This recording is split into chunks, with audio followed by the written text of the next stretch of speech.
want to get in those corners really good. But just literally just trying to scratch the surface again, just to get that mechanical adhesion instead of the chemical adhesion this time. So you're not like trying to scrub anything off. You're just putting those scratches in it.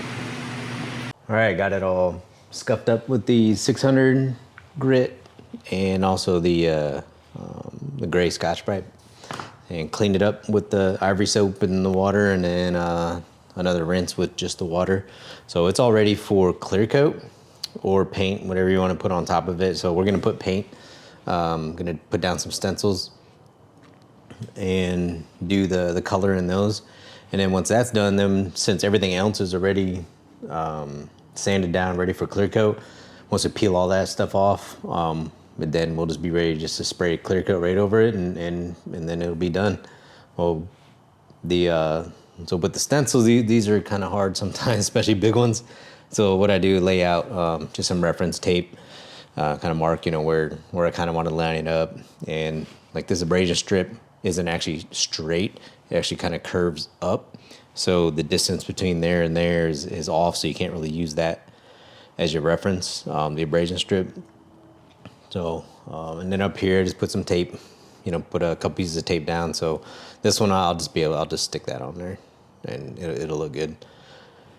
And yeah, this part, make sure it's nice and clean, and don't be touching it, because you're gonna be putting, or don't be touching it too much, especially if you got dirty hands. And because, like I said, after this, paint's gonna be going on, and then the clear coat. So should be good. So we'll do that. This part is really nerve-wracking. And also peeling this up, all these little pieces, sometimes what you have to do is, so this is transfer paper. The mask is actually the gray, that gray stuff, that's actually the paint mask. So when you peel it up, sometimes it wants to stick to this backing, so you have to just watch it, be careful when you peel it off, and then kind of push down, make sure it's stuck to the transfer paper, and then be very, very careful with it, and then lay it on as good as you can. So I cut the top of this off straight like I wanted it, and then I will just gotta eyeball it, and then we'll stick it on about where I want it. And then once it's on, then I'll use a squeegee to kind of get it laid down pretty flat, and then peel off that transfer tape. When you peel that off from the actual mask, you also got to make sure you don't peel up any of the letters or anything like that. So yeah, so I'll go ahead and try to get that stuck down. All right, got that all peeled off now. See if I can't mess this up.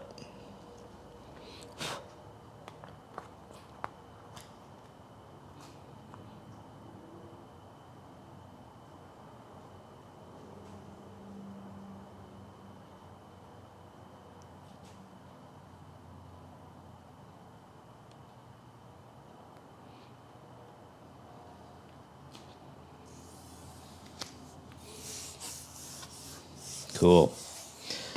That almost never happens.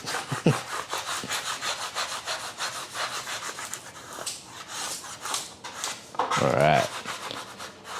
Now just go around, make sure it's stuck down really good. And I'll fix the A on here. Yeah, the piece of the A came off.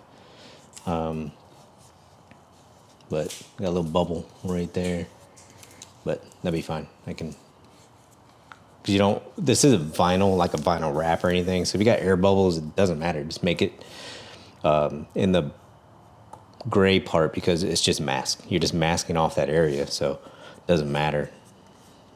So like I said, like this bubble, we'll just keep it right there in the middle, no big deal. As long as you're just looking for the edge. Make sure that the edges are down really good. So when you paint, this white part is what's getting the paint on there, and everything else is stuck down really good. And yeah, that turned out pretty good.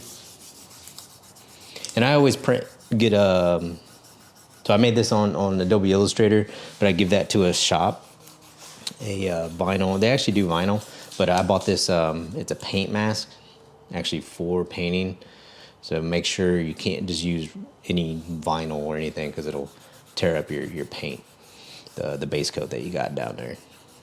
So with this, I actually bring it to them, and they're really cool. They just cut it out with their machine. I don't have the machine, so I just bring them the stuff and the mask, and they cut it out. So we'll do this, and then we'll stick this one down and get ready.